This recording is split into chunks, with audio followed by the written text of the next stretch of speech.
在喜马拉雅山的深处，有一个被群山环抱，仿佛与世隔绝的国家。这里没有高楼林立的都市，也没有高速奔流的地铁线。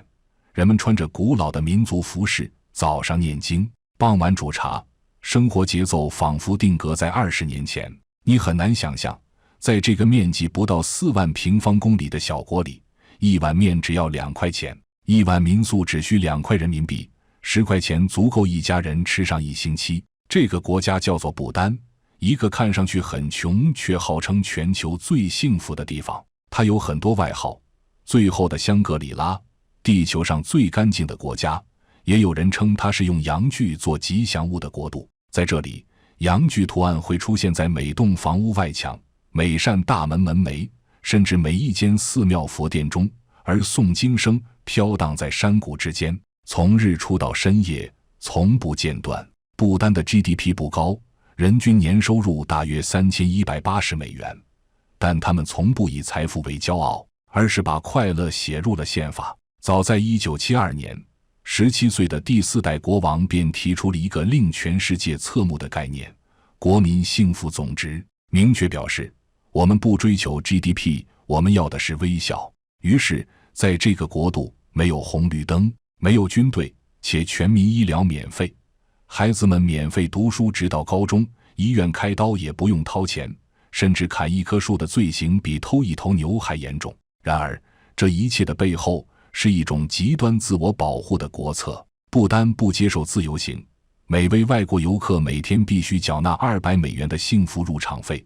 他们说这是为保护环境与文化所必须的代价。他们热情地欢迎你，却也默默在你背后拉起一道门槛。我们该如何理解一个看起来什么都缺，却又被誉为最幸福国家的地方？这个崇尚佛法、敬仰阳具、拒绝喧嚣、抗拒现代化的高原国度，是世外桃源，还是精心构筑的幻象？本期我们一起走进不丹，或许能找到答案。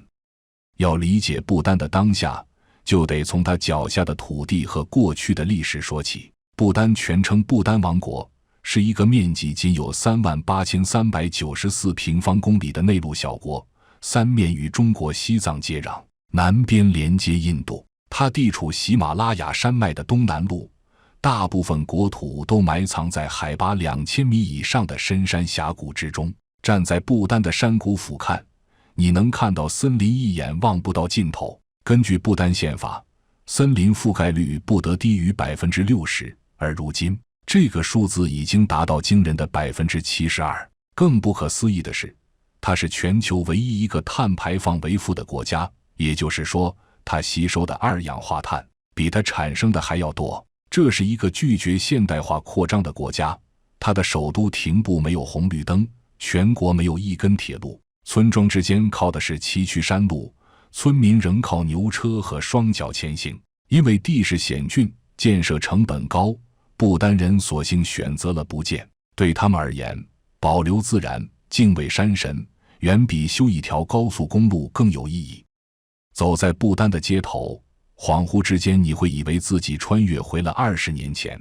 这里没有城市闪烁的霓虹灯，没有都市拥堵的早高峰，甚至连空气里都飘着一种放慢脚步的气息。在这个小小的高原国度，仿佛一切都遵循自然的法则。在不丹，穿民族服装不是一种风俗，而是一条法律规定。男人必须穿着叫做裹的及膝袍子，衣袖宽大，腰间用布带束起，脚穿高筒袜，看上去像是走在寺庙里的贵族僧侣。而女人则穿名为齐拉的长裙，一般搭配色彩鲜艳的披肩，头发编辫，温婉中带着一种神圣的庄重感。不论你是在首都廷布的政府机关，还是在山村的教学点，穿着传统服饰的人几乎随处可见。学生、上班族、商贩，甚至机场安检员，全都按规穿着本民族服装。这项政策最初由国王亲自推动，他认为民族服饰是国家身份的延伸。在街头，几乎看不到潮牌和奢侈品，也没有人穿牛仔裤和短袖上街，这在不丹是违反公共礼仪的。尤其在接近寺庙或宗教节庆时，更是必须整洁得体。不丹人对穿着的重视，不仅体现在日常，也体现出他们对传统文化的敬畏。婚礼、节庆、议会开幕式，甚至旅游节都有严格的服饰规范。这种人人像模特的社会氛围，或许是他们集体自信的一部分来源。说到文化自信，就不得不说起不丹人的饮食习惯。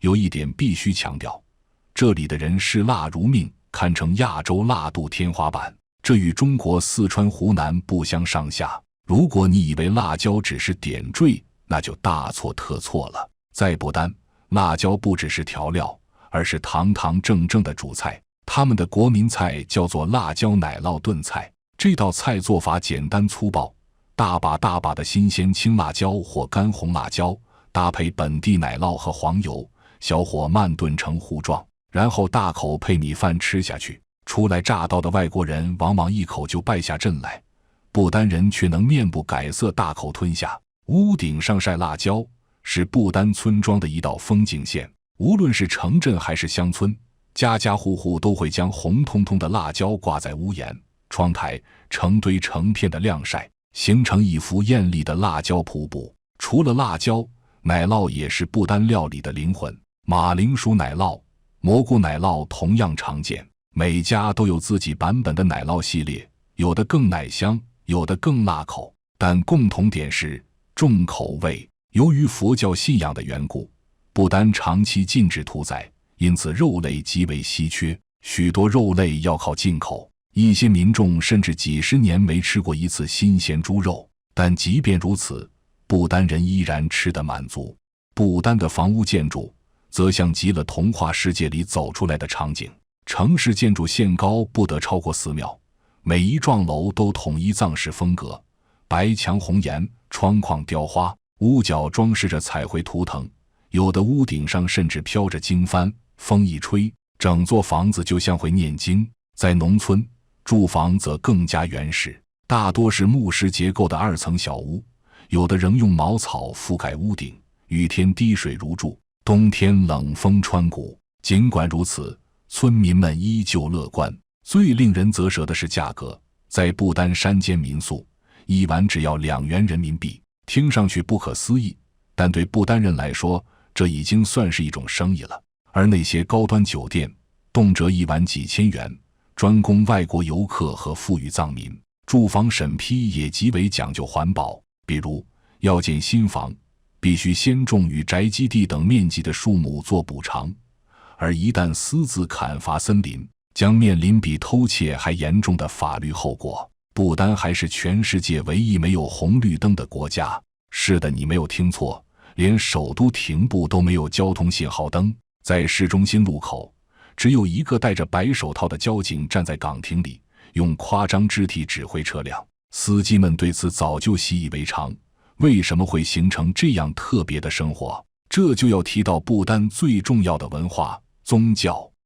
在不丹，宗教不是一件私人的事，已经演变成一种国家制度。不丹是一个佛教国家，信奉藏传佛教的噶举派，全国超过 75% 的人信教，几乎每一个家庭都有佛龛，每一条村庄至少有一座寺庙。在不丹，宗教早已成为生活的中心。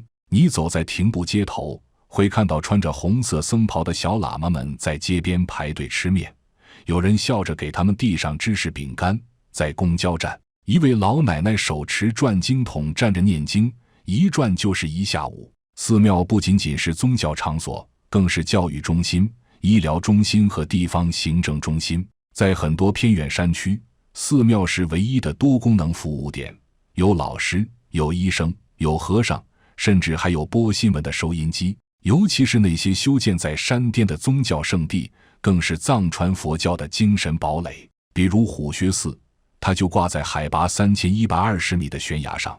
相传莲花生大师曾在这里骑虎飞越山谷，并在此闭关修行3年3月3日。刘嘉玲和梁朝伟也是在这举办婚礼。如今，所有的不丹人一生必须朝圣一次，哪怕背着孩子，拄着木棍，也要一步步登顶，把愿望与呼吸一并留在山巅。而最令人动容的是信仰与节俭并存的精神风貌。2011年，不丹国王结婚时，整个王室依然坚持简单节制，婚礼吃素，王后穿的是二手礼服，婚戒则是婆婆传下的旧款。他们认为，这样的节俭不仅是传统，更是对佛法无常的尊重。这种宗教影响还体现在国家政策上，环保政策中不杀生的观念渗透至法律。不丹是全球唯一全面禁止杀生和钓鱼的国家，全国禁烟、禁塑料、禁止商业广告的背后，都是一种佛教敬万物如一体的价值观在起作用。甚至医疗体系也与宗教并行，医院里的 CT 机使用前，喇嘛要先念经驱散恶灵，乡村诊所常备藏药与现代药物并行使用，不少村民更相信诵经配汤药胜过手术和抗生素。而在家庭教育中，念经、转经、供灯、结缘早已是一代代传承下来的日常礼仪。每个孩子从小就知道什么是六字真言，知道如何绕寺顺时针走，知道什么时候该闭口，什么时候该合掌。在这片土地上，信仰早已成为归属，它早就深入不丹人的日常，成为这个国家。如果你第一次到不丹，最让人错愕的可能不是街头的诵经声，也不是山顶的佛塔，而是满大街晃动的阳具。没错，不丹人对男性生殖器的崇拜直白到令人脸红心跳。你在街头走着走着，突然发现一栋洁白民宅的墙上画着一根巨大无比、栩栩如生的阳具，颜色鲜艳，形态夸张，甚至还有喷火、长翅膀等夸张造型。有些大门正中央上方悬挂木雕阳具，有的家庭在屋檐四角各刻一个。更夸张的是，有人直接把阳具木雕供奉在佛像旁边，与莲花生大师一起朝拜。外人看得瞠目结舌，当地人却毫不在意，甚至会自豪地说，这个阳具是在保佑我们平安。这种近乎原始的崇拜并不是色情、猥亵或者低俗的象征，而是一种流传数百年的宗教符号。它源自一位传奇人物朱卡库拉喇嘛。朱卡库拉生活在15世纪，是一位备受爱戴也饱受争议的疯僧。他不修边幅，行为怪诞，却法力高强，被尊称为神圣的疯子。他认为佛法不能空口说教，要用生活本身来悟，于是常常裸身讲经，酒后劝善，甚至以阳具击打恶灵，被信徒称为雷龙阳具的化身。在他的传说中，他用阳具打跑了魔鬼，用欢笑解除了仇恨。他不仅开示智慧，还留下了不丹版的性教育与心理慰藉。他的信仰主张与藏传佛教融合，形成一种既庄严又荒诞的精神象征。最有名的就是求子庙契米拉康寺，它位于不丹中部的普纳卡河谷，被称为子寺庙，每年吸引成千上万的已婚女子前来朝圣。这座寺庙的祈福方式与传统佛教大不相同。来到庙里，住持会拿出一根足足有25厘米长的木质阳具，轻敲前来祈福者的头顶，寓意赐予生育能量与好运。据说被敲者越虔诚，越容易早生贵子。更神奇的是，这些木阳具还被赋予了通灵能力。据说有妇女梦中得阳具赐福，随后怀孕，也有人将木雕阳具带回家中供奉，用红绳系在婴儿床头，以求婴孩健康成长。而不丹各地的民俗节庆上，也能见到阳具文化的另一个高光场面。比如在普纳卡节，每年僧侣与群众会身着奇装异服，头戴阿卡擦面具的小丑在庙前跳舞，他们手持巨大的木阳具，装疯卖傻，有时调戏观众，有时敲打头顶，有时装作在施法，围观者则笑作一团，不论男女老少都争相被敲，寓意驱邪内服。在不丹，阳具就是符号，是祝福，是力量的图腾。这在其他文化中或许难以理解，甚至会被误解为亵渎和低俗。但在不丹，阳具的象征与性无关，它更接近一种原始的生命崇拜，对生育能力的尊重，对自然力量的膜拜，对人类繁衍不息的感恩。文化人类学者指出，生殖崇拜的起源可以追溯到母系社会晚期。在那个时代，人们开始意识到男性在繁衍中的作用，于是将生殖器视为创造生命的圣器，逐步演化为符号与祭品，延续至今。而不丹正是这段古老信仰的活化石。这种文化也潜移默化地影响了不丹人对性、婚姻的态度。在不丹，婚姻观极为自由开放，一夫多妻或一妻多夫在某些偏远村落依然存在。夫妻分居即为自然离婚，无需官司，不讲财产分割，男女的性别地位相对平等，家庭分工按地理与习俗而定，整体呈现出一种柔性结构。更有意思的是，不丹人并不羞于谈性，小学课本中有性教育插图，社区健康讲座里直接讨论生育与性疾病，宗教与性教育并不冲突，反而互为补充。这种看似古怪的信仰，其实在不丹人心中早已根深蒂固。如今阳具崇拜，小学到高中教育免费，医疗全民免费，先种树后批地，这些在不丹看似轻松实则严苛的制度下，确实营造了一个宁静祥和的乌托邦。没有乞丐，也没有毒贩，没有红灯区，也没有摩天楼，没有广告牌，也没有金融投机。整个国家仿佛一个放慢了时间的精神庇护所。但越往深处看，就越能看见乌托邦背后的现实裂痕。比如，医疗虽免费，但资源匮乏，乡村诊所仅有1名医生，常年缺药，手术设备老旧，严重疾病只能送往印度治疗，普通人根本负担不起那一程。教育虽然普及，但高等教育选择有限，课程设置相对落后，多数大学毕业生找不到工作，青年就业率长期低迷。幸福指数虽高，却无法解决年轻人最关心的3个问题：工作、收入与未来。越来越多的不丹青年开始怀疑幸福。每天念经很宁静，但买不起 iPhone 怎么办？不用加班很快乐，但工资不够结婚怎么办？他们在网络上看到外面世界的丰富多彩，欲望与机会，内心的觉醒与国家的佛系开始发生冲突。于是不丹政府也不得不佛中带卷，种地补贴加倍，手工艺合作社工资上涨至1500元，鼓励年轻人返乡创业，开通职业培训项目，教授 IT 技能。但这些措施仍未挡住出走潮，越来越多的不丹青年选择留学印度、孟加拉、澳洲，或在国外打工当护士、程序员、酒店服务员。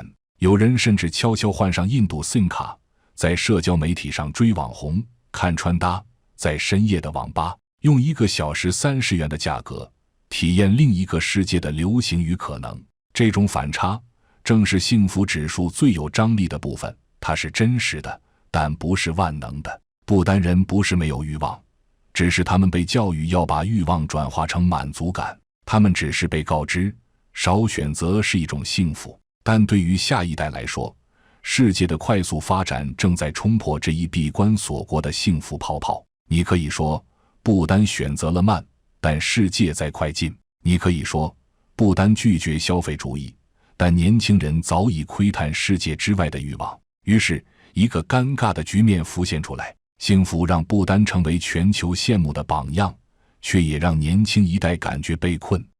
面对这些发展，不丹其实并未选择放弃，而是把环保、可持续发展这些概念玩到了极致，尤其是在旅游业上。在不丹旅行，你不是游客，你是捐款人。从2011年起，不丹政府实施了一项被称为可持续发展费的政策，每位外国游客每天必须缴纳至少$200的入境费用，这还不包括签证、导游、食宿、交通等杂费。换句话说，你每天在不丹呼吸空气、拍照、看山就是$200起跳。这笔钱并非宰你一刀走人，而是有严格用途，40%用于环保项目，20%投入教育和医疗，15%补贴农民，剩下的用于寺庙维护、文化保护和社区建设。甚至连路边卖奶茶的老太太也可能通过旅游分红受益。这种做法被称为高端定制式旅游。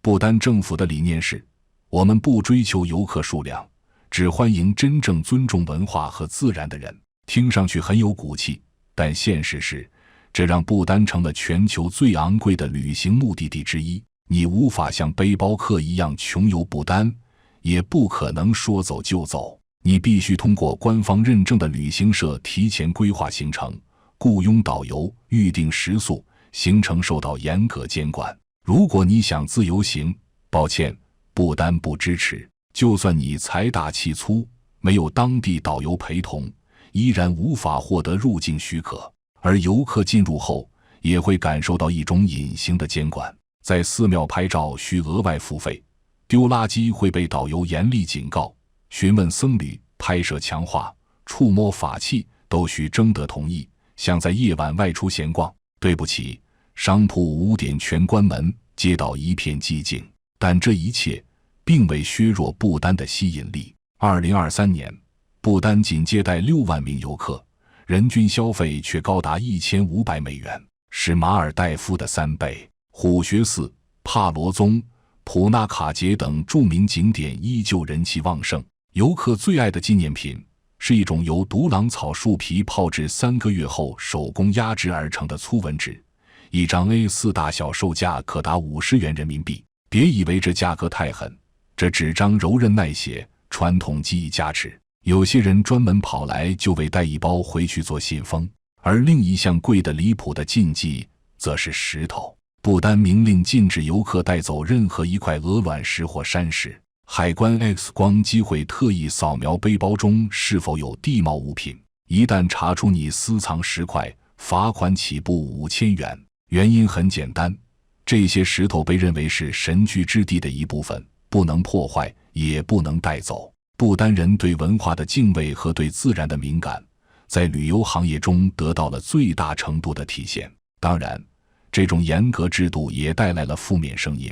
一些游客抱怨，花这么多钱，却只能跟着导游转。有旅行博主吐槽，这像是住在一个被管理过度的童话监狱。还有人直言，除了寺庙和风景，就是安静的令人焦虑。但不丹人对此并不在意。正如一位导游淡定地说，我们不是在做生意，而是在挑朋友。这句话道出了不丹旅游的真实逻辑。你能进来，是你被选中；你愿意留下，是你能接受。他们宁可少赚一点，也要确保这片土地不被廉价商业吞噬。这种强硬的边界感是保护，也是筛选。毕竟，在不丹，幸福是一种集体的共识，不是一场游客的狂欢。站在不丹山谷的清晨，远处是缭绕的白雾，耳边是喇嘛的诵经声，头顶经幡在风中猎猎作响。此刻的你或许会觉得，这真是人间仙境，真正的世外桃源。这里没有高压加班，没有内卷竞赛，没有无休止的房贷压力。人们穿着民族服饰缓步前行，孩子在泥地里玩耍，街上没有乞丐，也没有刺眼的广告屏幕。这个国家像是一张被岁月压平的宣纸，宁静、质朴、慢悠悠地活着。但这张宣纸也有裂痕。年轻人在社交软件上偷看世界，老一代在诵经中盼来年风调雨顺。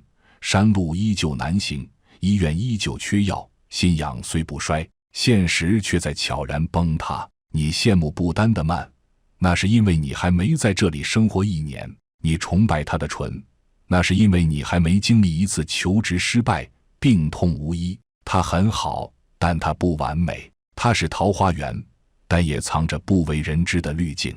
长视频制作不易，欢迎大家关注、点赞、收藏。我们下个视频更精彩。